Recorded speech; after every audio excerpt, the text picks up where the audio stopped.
যারা ঈমান এনেছে তাদের সামনে দুটি রঙ, আমি আল্লাহর নাম যখন স্মরণ করা হয়, আমি আল্লাহর নাম যখন নেওয়া হয়, ওয়াজিলাত কুলুবুহুম, তাদের অন্তরে প্রশান্তি লাভ করে, তাদের অন্তর ঠান্ডা হয়ে যায়। ওয়া ইযা তুলিয়াত আলাইহিম, এবং যখন তেলাওয়াত করা হয়, আয়াতুহু যাদাতুহুম ঈমানা, যখন তাদের সামনে আমার কুরআনুল কারীমের আয়াত তেলাওয়াত করা হয়, তখন তাদের অন্তরে প্রশান্তি লাভ করে। তার অন্তরে প্রশান্তি আসবে কখন? যখন আপনি কুরআনুল কারীম তেলাওয়াত করবেন, তখন যখন আপনি কুরআনুল কারীম তেলাওয়াত শুনবেন, তখন আপনার অন্তরের মধ্যে প্রশান্তি আসবে।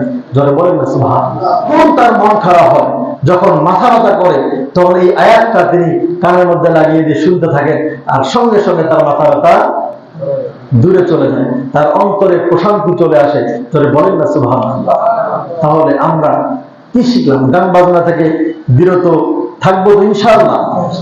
এই গান বাজনা থেকে আপনি যদি বিরত না থাকেন, আপনার কারণে পৃথিবীর জমিনে ভূমিকম্প হবে, আপনার কারণে জমিন কেঁপে উঠবে, আপনার কারণে পৃথিবীর জমিনে সমস্ত আযাব আর গজব নেমে আসবে। আল্লাহ রাব্বুল আলামিন কুরআনুল কারীমের আয়াতে বলেন, ইদা যুলজিলাতিল আরদু জিলজালাহা। আল্লাহ রাব্বুল আলামিন বলেন, যখন পৃথিবী প্রবল কম্পনে প্রকম্পিত হবে, যেদিন পৃথিবী কম্পন শুরু হয়ে যাবে, যেদিন ভূমিকম্প শুরু হয়ে যাবে, তখন ওয়াখরাজাতিল আরদু আসমালাহা, যখন মাটি তার ভিতরে যা কিছু আছে, স্বর্ণ রৌপ্য, মাটির ভিতরে মানুষের লাশ পর্যন্ত, মাটি সব কিছুকে বের করে দিবে। আর মানুষেরা বলবে, ওয়াল ইনসান, মানুষেরা বলবে, মালাহা, এটা কি হলো, কি হলো এটা? আজকে জমিন কেন সব কিছু বের করে দিচ্ছে? জমিন কেন স্বর্ণগুলো বের করে দিচ্ছে? জমিন কেন রৌপ্যগুলো বের করে দিচ্ছে? জমিন কেন লাশগুলো বের করে দিচ্ছে? এর কারণটা কি?